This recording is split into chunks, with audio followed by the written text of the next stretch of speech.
14 अप्रैल का दिन है आज। बात जरा इतिहास के पन्नों से कर लेते हैं। जी जी।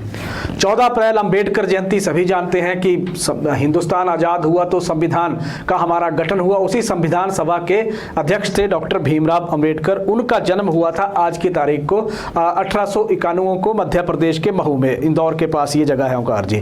14 भाई बहनों में सबसे छोटे थे डॉक्टर भीमराव अंबेडकर, और सभी जानते हैं कि किस तरह से गुर्बत के दौर से बाहर निकले, विदेशों तक में उन्होंने पढ़ाई की और कैसे कैसे निकल के आगे इन्होंने चीजें संभाली और देश का संविधान बनाने में महत्वपूर्ण योगदान इन्होंने दिया। लेकिन एक और तारीख है जो आज के इनके साथ जुड़ी हुई है।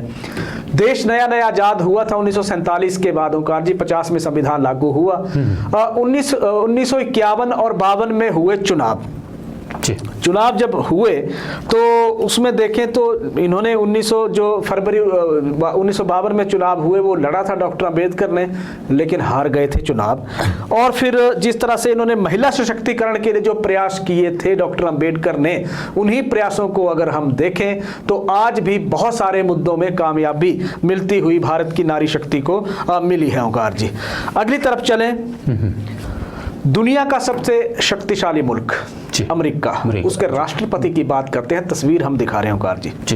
16वें राष्ट्रपति अब्राहम लिंकन साहब। क्या बात, जानलेवा हमला हुआ था आज इनके दिन।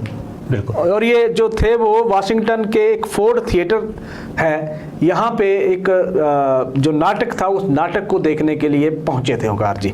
ये अवर अमेरिकन कजिन नाटक का यहाँ मंचन हो रहा था। उसी मंचन के दौरान जो इनको जिस शख्स ने गोली मारी थी वो भी अभिनय इसी नाटक में कर रहा था, और इस तरह उसने गोली मार दी अब्राहम लिंकन साहब को। सिर में गोली लगी थी। रात 10:15 बजे का मौका था। हॉस्पिटल ले गए अब्राहम लिंकन को, और फिर अगले दिन यानी कि कल बात करें तो 15 अप्रैल को निधन इनका हुआ था।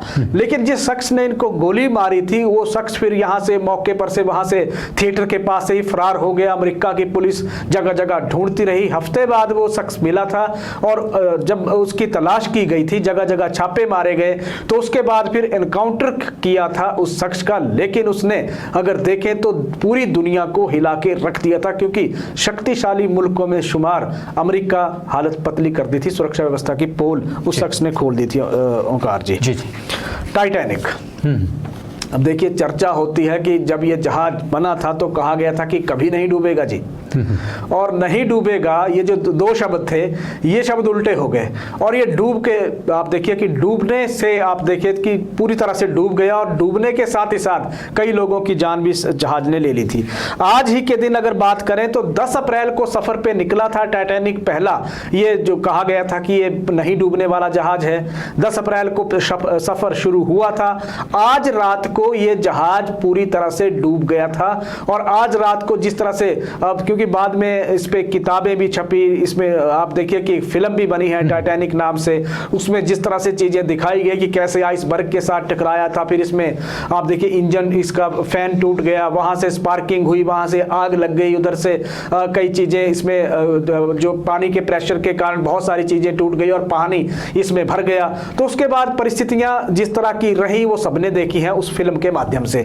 लेकिन सच्चाई ये भी है, क्योंकि जो किताब आई थी उस किताब में ये कहा गया था कि पिछले 3 दिन से इस जहाज में, यानी कि 10 को सफर पे निकला था, 11 तारीख को इस जहाज के सबसे नीचे वाले डेक में आग लगी थी, जिसको पायलट्स को जो क्रू मेंबर थे उन सभी ने छुपा के रखा था। और परिस्थितियां जब बिगड़ गई तो फिर चीजें मुश्किल होती हुई नजर आई, और हालत ये हो गई थी कि लोगों को प्राण गंवाने पड़े थे ओंकार जी। तो ये चीजें थी जो हम इतिहास के पन्नों से अपने दर्शकों के लिए ले आए थे।